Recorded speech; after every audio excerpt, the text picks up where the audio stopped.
Hai semuanya, balik lagi sama calon sarjana. Coba ingat kembali deh teman-teman. Terakhir kali kalian tuh beresin lemari itu kapan sih?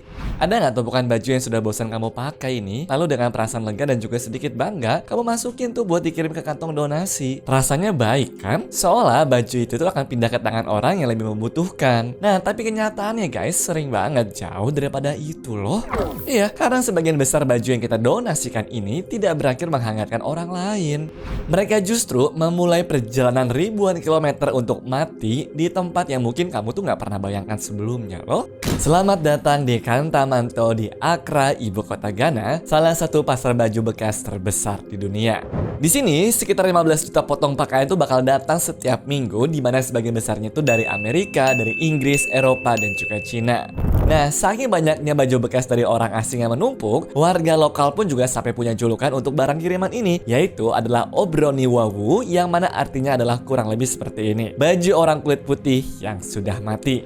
Dan bagian yang paling menyakitkan itu teman-teman adalah lebih dari sepertiga baju yang masuk ke sana langsung berubah menjadi sampah. Eti so ya di mabola.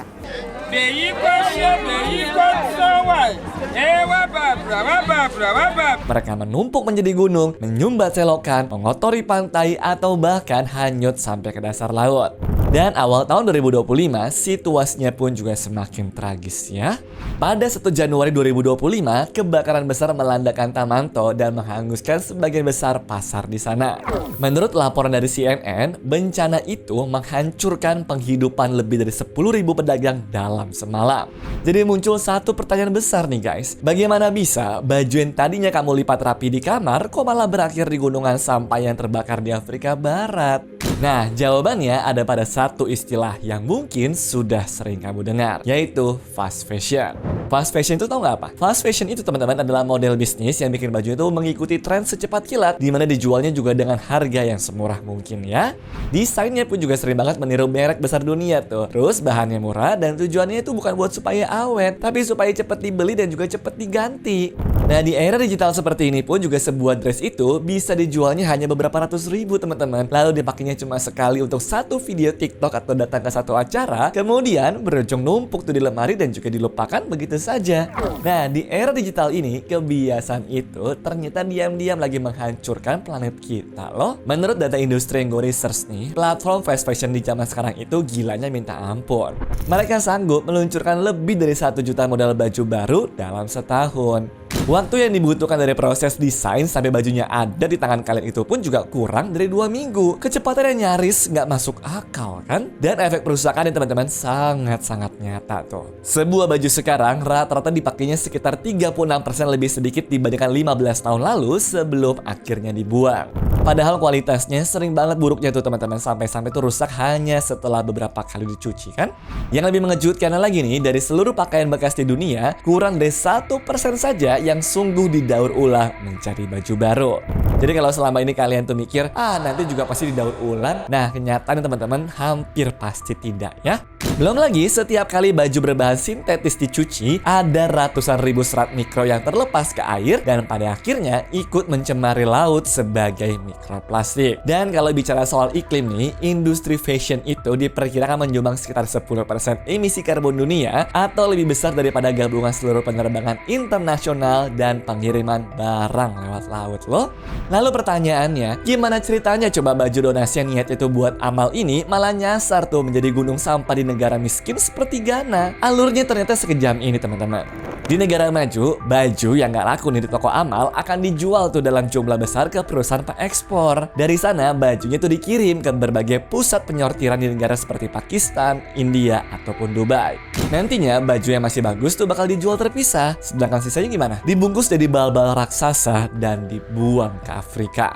Nah, pedagang di Kantamanto Ghana ini membeli bal itu tanpa tahu persis isinya gimana. Ibaratnya ya kayak beli kucing dalam karung lah. Kadang isinya lumayan, kadang isinya tuh sampah yang bahkan gak layak dijahit ulang teman-teman.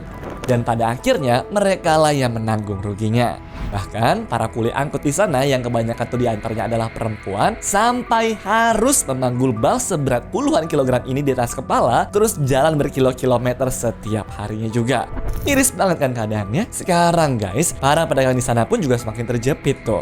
Banyak banget yang mengeluh kalau harga balnya tuh terus naik, sementara kualitas isinya tuh justru semakin buruk, di mana sebagian besarnya pun nggak laku dan juga malah berubah menjadi hutang.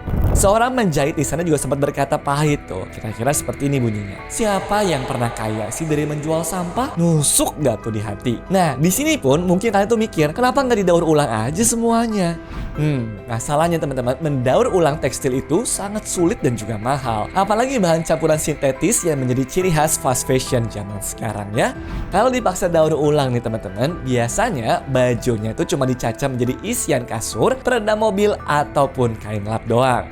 Itu namanya bukan mengubah sampah menjadi baju baru ya, tapi cuma menunda takdirnya sesaat. Karena pada akhirnya percaya deh teman-teman, produk cacahan itu juga bakal ujung-ujungnya tetap akan berakhir membusuk di tempat pembuangan akhir atau dibakar menjadi polusi beracun. Our investigation found this profitable fix for the world's and America's fast fashion waste comes at a sickening cost. Nah, sebelum kita geleng-geleng kepala dan juga salahin negara barat, coba tarik nafas dulu pelan-pelan nih guys, dan juga lihat rumah kita sendiri dulu ya. Soalnya Indonesia itu justru terjepit di dalam mesin fast fashion ini dari 3 sisi sekaligus. Dan ini juga lah yang jarang disadari. Sisi pertama, kita beresiko menjadi Ghana berikutnya. Anak muda di Indonesia itu cinta banget sama budaya thrifting. Mereka tuh pada suka berburu baju bekas bermerek dengan harga miring, dan sebenarnya nih menurut gue ya keren-keren aja sih, karena ini tuh seperti jadi bentuk perlawanan terhadap budaya konsumtif ya. Tapi ada satu hal penting yang sering banget terlewat, yaitu mengimpor pakaian bekas ke Indonesia itu ilegal. Yang boleh adalah menjual barang bekas dalam negeri, sedangkan memasukkan baju bekas dari luar negeri itu dilarang oleh undang-undang dengan ancaman pidana sampai 5 tahun penjara. Dan pemerintah kita lagi gencar banget tuh menindak bisnis ilegal ini. Pada Agustus 2025 aja, hampir 20.000 bal pakaian bekas ilegal senilai lebih dari 100 miliar rupiah disita dari sejumlah gudang yang ada di Jawa Barat. Dan di pertengahan tahun 2026 ini, puluhan kontainer pun lagi-lagi dicegat tuh di pelabuhan Tanjung Priok. Alasannya menurut pemerintah, kalau ini dibiarkan guys, Indonesia bisa berubah tuh menjadi tempat pembuangan mode dunia yang mana persis seperti Ghana. Tapi disinilah muncul dilema yang tidak mudah ya. Di satu sisi, larangan ini melindungi industri dan juga pekerja lokal. Namun di sisi lainnya, ada ribuan pedagang thrift kecil tuh yang hidupnya bergantung pada bisnis ini, dan mereka pun juga ikut terpukul setiap kali razia datang. Jadi ini tuh menurut gue bukan soal hitam putih gitu ya. Jangan langsung ditebas, dimatikan. Karena kalau sekarang langsung dimatikan dari hulu, otomatis itu ke bawahnya mati dengan sendirinya. Jadi Bang Rifai mau bilang kalau pedagang thrifting ini juga UMKM gitu sebetulnya? Kita bagian dari UMKM. Oke. Kita menciptakan lapangan pekerjaan, kita bayar pajak, kita bayar sewa gedung. Lalu sisi kedua, dan ini teman-teman yang paling memilukan. Di saat baju bekas asing dan juga fast fashion terus membanjiri pasar, industri tekstil kebanggaan kita sendiri yang selama ini membuat pakaian untuk dunia tuh justru tumbang satu persatu. Kalian pasti pernah dengar nama Sritex kan? Mereka itu raksasa tekstil dari Sukoharjo yang sudah berdiri sejak 1966.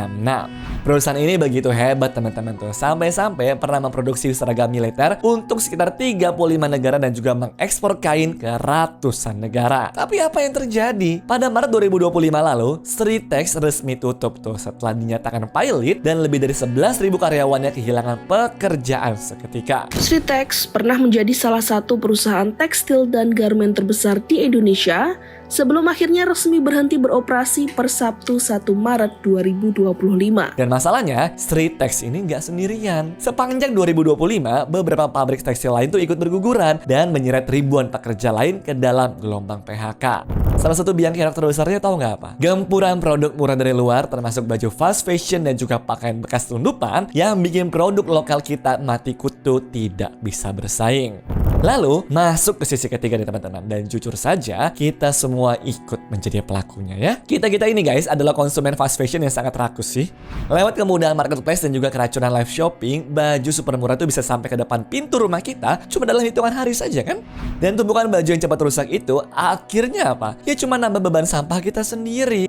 Belum lagi, limbah dari industri tekstil ini ikut mencemari sungai-sungai kita, yang mana salah satunya adalah Sungai Citarum yang sudah lama menyandang gelar tragis sebagai salah satu sungai paling tercemar di dunia.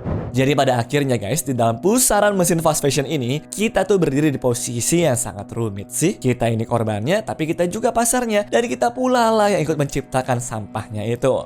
Lalu kalau kayak begini, siapa dong yang sebenarnya itu paling bertanggung jawab? Nah, akar masalahnya guys cukup jelas ya.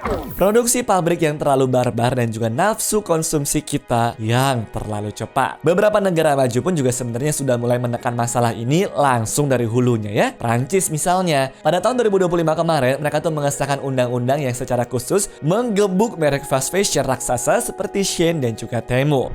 Aturannya juga nggak main-main tuh, mulai dari denda pajak tambahan per potong bajunya sampai larangan iklan buat merek yang merusak lingkungan. Gak cuma itu tapi, Prancis dan juga beberapa negara Eropa memaksa tuh para produsen ini untuk ikut patungan menanggung biaya daur ulang sampah pakaian yang mereka produksi.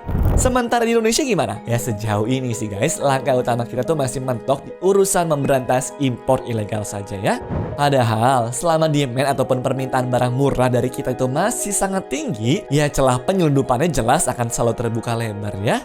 Jadi apa dong teman-teman yang bisa kita lakukan? Ternyata solusinya tuh jauh lebih sederhana dan dimulainya dari lemari kita sendiri ya. Kuncinya itu bukan berarti kita tuh dilarang beli baju sama sekali guys, tapi mulailah beli lebih sedikit, pakai lebih lama, perbaiki yang robek daripada langsung dibuang, dan utamakan teman-teman kualitas daripada kuantitas ya.